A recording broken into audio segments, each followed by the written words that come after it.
CPI para investigar casos de feminicídio no estado é instalada na Alerj.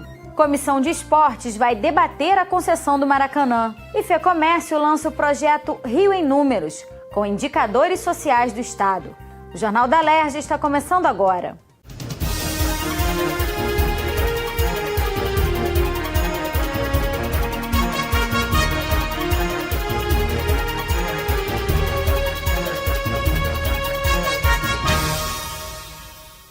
Boa noite. De 1º de janeiro a 3 de fevereiro deste ano, 14 mulheres foram vítimas de feminicídio no estado do Rio. A informação foi debatida durante a instalação da CPI, que vai investigar o tema aqui na Alerj. Rio de Janeiro, Itaguaí, Petrópolis, Duque de Caxias, Angra dos Reis, Campos, Cabo Frio, Itaperuna. Em cada uma dessas cidades, pelo menos uma mulher foi vítima de feminicídio este ano. A CPI, que será presidida pela deputada Marta Rocha, vai investigar esses crimes, apresentar projetos de lei, além de cobrar a aplicação de programas de combate à violência contra a mulher. Eu não tenho a menor dúvida que antes dessa mulher ser vítima de um feminicídio ou de uma tentativa de feminicídio, com certeza ela caminhou, seja pela rede de proteção, pela rede de saúde, né? Quando ela disse que tinha caído da escada e estava profundamente agredida. Essa linha tênue do que é uma lesão corporal e uma tentativa de homicídio, e depois verificar o nó nessa trajetória, né, que talvez essa mulher em algum momento tenha passado por esses organismos de proteção, mas que não tenha se vislumbrado a possibilidade do feminicídio. A deputada Mônica Francisco lembrou que entre as mulheres, as negras ainda são as que mais são violentadas. De acordo com o plano de trabalho da CPI, 54% das vítimas de violência de gênero no Brasil são mulheres negras e pobres. Não poderíamos nos furtar em trazer a questão racial, fazer esse recorte, acho que localizar o ascenso da violência contra as mulheres negras, né?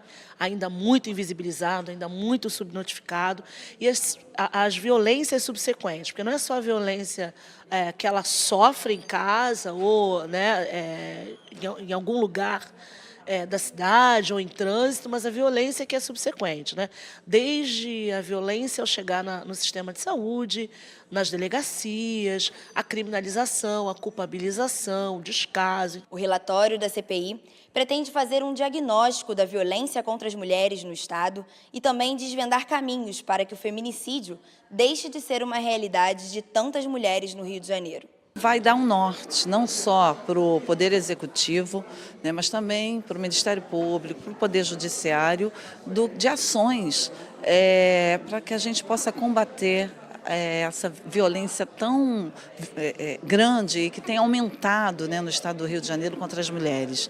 A comissão vai ouvir representantes de instituições que produzem dados estatísticos e também das forças policiais. Para a deputada Marta Rocha, é preciso criar uma base de dados que faça um mapeamento do que acontece com a mulher vítima de violência após fazer a denúncia. Será que uma briga de um vizinho que tem um relacionamento com essa mulher pode ser um indicativo de um feminicídio? O que acontece depois desse atendimento? A gente não tem uma narrativa da sequência desse atendimento. Primeiro ela foi no centro de referência, depois na delegacia ou vice-versa.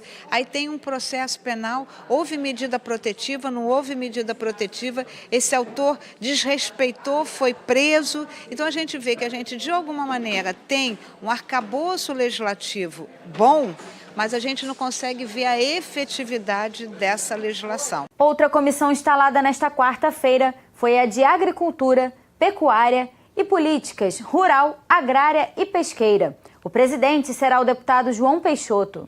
Para fortalecer a agricultura no interior e garantir o preço mínimo do leite, os parlamentares pretendem ir a Brasília buscar apoio do Ministério da Agricultura. Segundo o deputado João Peixoto, essa será uma das prioridades da comissão. O Estado sozinho, ele não tem como arcar com essas coisas. E se nós repassamos uma grande parte dos nossos impostos para o governo federal, com certeza nós temos o direito de ir lá reivindicar. Nós vamos chegar lá em Brasília com a nossa comissão.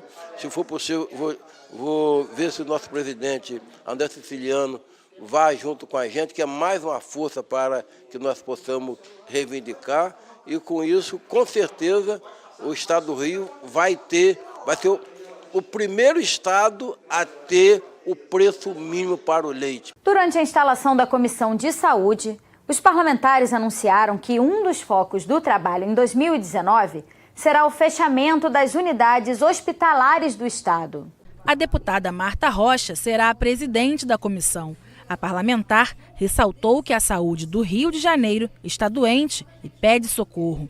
Ela adiantou que os deputados vão apresentar um plano de ação e definir os temas das audiências públicas já no próximo encontro. Nós pretendemos, já na próxima reunião, estabelecer um plano de ação da comissão, com já a indicação das diversas audiências públicas a serem realizadas, para que a gente possa focar exatamente esse direito social, que é o direito à saúde. A vice-presidente da comissão, deputada enfermeira Rejane, disse que uma das prioridades do grupo será o debate sobre o fechamento de unidades de saúde. A gente tem tudo para trabalhar em conjunto com o governo, em conjunto com a responsabilidade do governo federal também, se a gente empurrar essa área da saúde para uma área, para um trabalho ético, respeitoso e um trabalho sem corrupção. O novo presidente da Comissão de Esporte e Lazer, deputado Léo Vieira, disse que a concessão do estádio do Maracanã será uma das pautas do grupo durante 2019.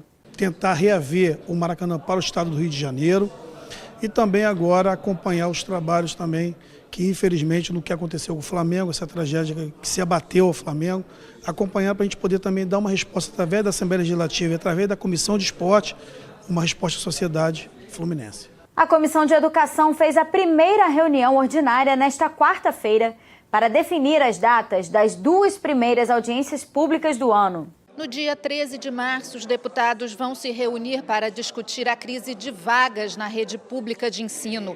O secretário de Educação do Estado, Pedro Fernandes, é aguardado aqui nessa audiência pública do dia 13. Eu vou conversar com o presidente da Comissão de Educação da Alerj, deputado Flávio Serafini. Deputado, como é que a Alerj pode contribuir nesse problema, essa crise de vagas aqui no Estado? A gente já tem acompanhado aqui através da Comissão de Educação o problema do fechamento de escolas, da redução do número de turmas que são oferecidos, o que vem ter como consequência essa crise agora na diminuição no número de vagas e na falta de capacidade da rede de atender quase 20 mil alunos. Então a gente tem buscado soluções, tem apontado caminhos. É necessário desburocratizar o sistema de matrículas, é necessário planejar de forma imediata a construção de novas unidades escolares, é necessário reverter alguns fechamentos de unidades escolares que levaram à sobrecarga da rede. Então a gente tem acompanhado, tem buscado soluções e pode contribuir muito para que a saída dessa falta de vagas que explodiu agora seja uma saída estruturante para garantir o acesso à educação no estado do Rio de Janeiro. E na segunda audiência pública, no dia 20/3, dia 20 de março, os deputados pretendem ouvir os secretários de Ciência e Tecnologia e de Fazenda para discutir o corte de 30% na Secretaria de Ciência e Tecnologia, que é a que cuida das universidades públicas estaduais. Deputado, o que o senhor espera dessa reunião com esses dois secretários para discutir esse corte de verba? A gente, desde 2015, tem vivido uma crise permanente nas universidades. Chegaram a ficar meses sem nenhum tipo de repasse financeiro, servidores sem salários, elevadores sem condições de funcionamento, sem limpeza. A gente aqui aprovou uma lei que garante um repasse mensal de 2/10, ou seja, de uma parte do orçamento das universidades por mês, para garantir estabilidade no seu funcionamento. E a gente começa esse ano com o anúncio de um corte de 30% na ciência e tecnologia. A gente não pode imaginar que as nossas universidades vão de novo mergulhar numa crise por falta de condições de funcionamento. Então a gente quer entender do governo qual é o alcance desse corte, se ele vai impactar as universidades, qual é o planejamento para lidar com essa realidade e como que as universidades estão vendo isso. A gente acha que não é possível se continuar asfixiando a educação, nem no nível superior, nem em nenhum outro nível, porque o Estado do Rio de Janeiro já está pagando um preço com o agravamento da sua crise social, e o momento que a gente tem que viver agora é de reversão dessa tragédia. Mais de 20% dos jovens entre 15 e 19 anos da região metropolitana do estado não estudam e nem trabalham. Desses, 70% são mulheres. Os dados foram apresentados durante o lançamento na Alerj do projeto Rio em Números, produzido pelo Instituto Fecomércio de Pesquisas e Análises. O evento foi realizado pelo Fórum de Desenvolvimento Estratégico do Estado. O objetivo do projeto é analisar indicadores sociais nas áreas de pobreza e desigualdade social, mercado de trabalho, educação, saúde, segurança pública e políticas urbanas. Para o presidente da Alerj, deputado André Ceciliano, os indicadores vão contribuir para a elaboração de projetos de lei, além de auxiliar no trabalho das comissões permanentes da Assembleia. Os dados são alarmantes, na verdade. A questão do desemprego, principalmente de jovens, os homicídios acontecidos na região metropolitana, principalmente dos jovens, né? Os jovens fora da escola. Então é fundamental que a gente possa conhecer os dados e trabalhar em cima dele para que a gente possa mudar essa realidade. O estado do Rio de Janeiro representa a segunda maior economia do país. Segundo dados de 2017, da Pesquisa Nacional por Amostras de Domicílios Contínua, os pobres representam mais de 12% da população. 2,5% dessas pessoas vivem em extrema pobreza. 83% da população vive com menos de 2 salários mínimos. Ainda segundo a pesquisa, 56% dos municípios fluminenses chefiados por mulheres negras ou pardas estão abaixo da linha da pobreza. Os indicativos também apontam a desigualdade social no estado. A renda dos mais ricos é 56% maior do que a dos mais pobres. Para o economista da Fecomércio, a desigualdade social está diretamente ligada à evasão escolar. Aproximadamente metade das pessoas com 15 anos ou mais não completou o ensino médio, o que dificulta ainda mais a inserção destes jovens no mercado de trabalho. A gente tem uma indicação social juntamente com os dados econômicos que a gente já vinha observando. Então, um ponto principal que chamou a atenção bastante é a questão da juventude, que é um tópico que inicialmente não haveria no trabalho, a gente incluiu com entender da importância desse tema. Então, a juventude, educação e, como eu falei na apresentação, essa parte da transição demográfica, esse bônus demográfico, é importantíssimo pegar essas pessoas que estão entrando agora no mercado de trabalho com força total, para gerar produtividade, para gerar ganhos para o Estado e para o país e dar qualificação para ela e entender quais são as suas necessidades para que elas gerem ganhos de forma permanente, de médio e longo prazo para o nosso Estado. A Fecomércio está de parabéns porque lança esse anuário estatístico e a gente espera ter outros na frente e que os próximos sejam bem melhores do que os números que traz esse agora de 2019. É trabalhar agora os números para que a gente possa mudar essa realidade. E um projeto em discussão na Alerj pode garantir que a população apresente projetos de lei para serem votados no plenário. Serão necessárias 12 mil assinaturas para que a proposta seja analisada pelos deputados. Acompanhe agora os outros projetos em discussão nesta quarta-feira. Nesta quarta-feira, os parlamentares analisaram o projeto do ex-deputado Xandrinho, que proíbe a frisagem de pneus em oficinas, borracharias e autopeças. A prática pode ser perigosa e causar acidentes de trânsito. De acordo com o texto, 20% dos acidentes em rodovias são causados por problemas em pneus. A matéria aprovada segue para análise do governador. O projeto da ex-deputada Inês Pandeló cria o Programa de Apoio à Implantação de Biodigestores Rurais no estado do Rio. O processo de biodigestão utiliza resíduos agrícolas para gerar biogás e biofertilizante. O biogás pode ser utilizado na geração de energia elétrica, térmica ou mecânica, reduzindo os custos da produção. O texto diz ainda que o Poder Executivo pode firmar parcerias com municípios, universidades e instituições financeiras para desenvolver o programa.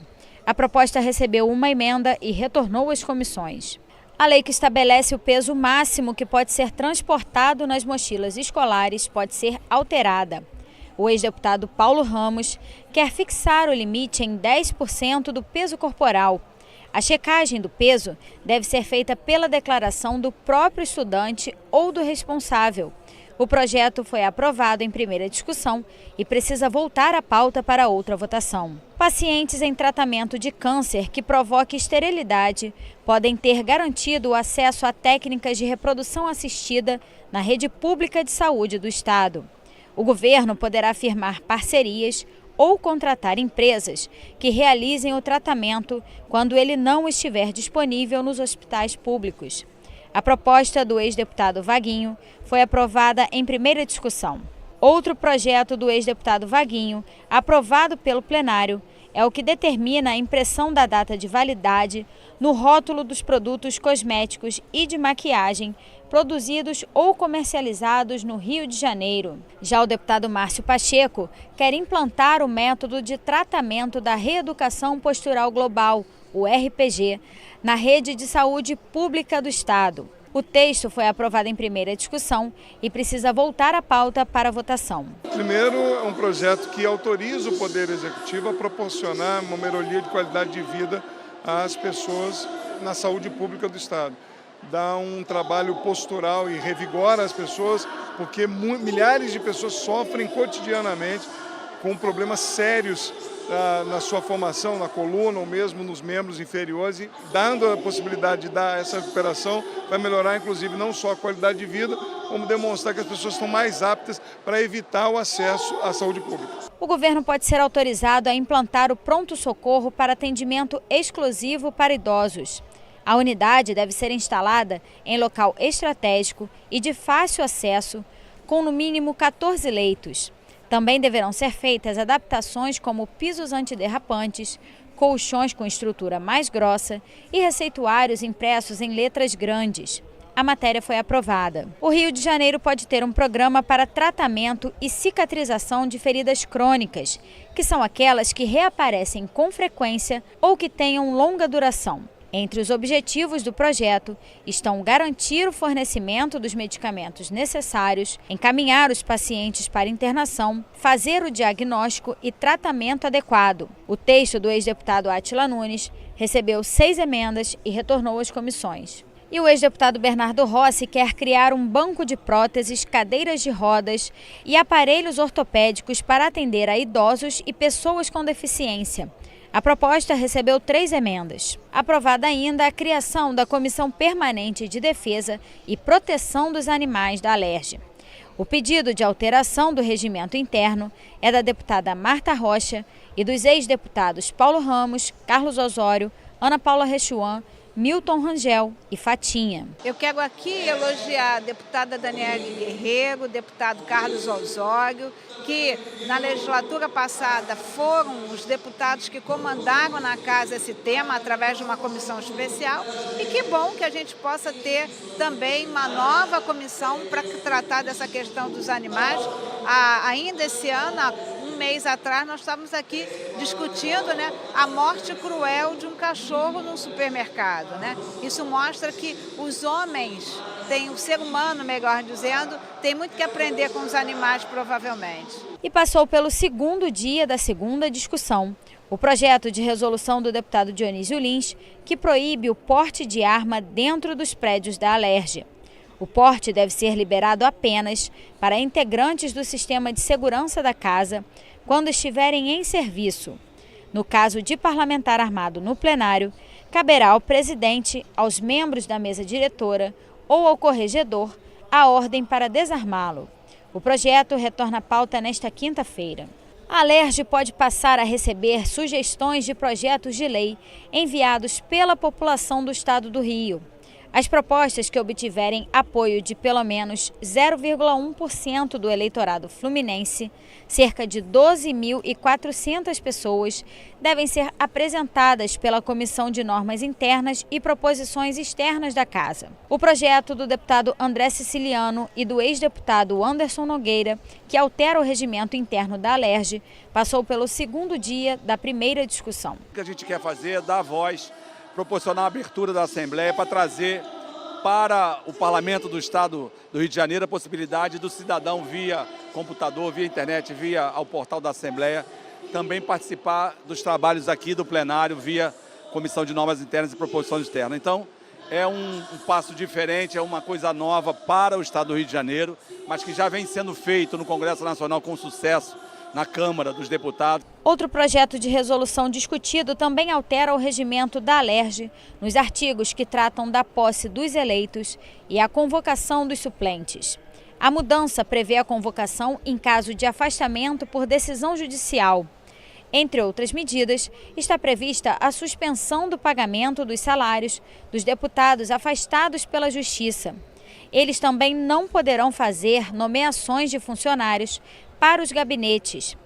Caso os deputados presos sejam inocentados no decorrer do mandato, eles poderão assumir o cargo.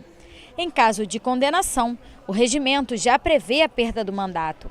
A proposta dos deputados Renata Souza, Dani Monteiro, Mônica Francisco, Eliomar Coelho, Flávio Serafini, Luiz Paulo, Valdec Carneiro, Carlos Mink e enfermeira Rejane passou pelo segundo dia da primeira discussão e retorna à pauta. Os parlamentares incluíram no texto emendas sobre os casos de afastamento por mais de 60 dias, sobre a convocação dos suplentes e a possibilidade de licença quando houver condenação judicial sem trânsito em julgado, que é a decisão definitiva da Justiça quando não cabe mais recurso. O Jornal da Alerj fica por aqui.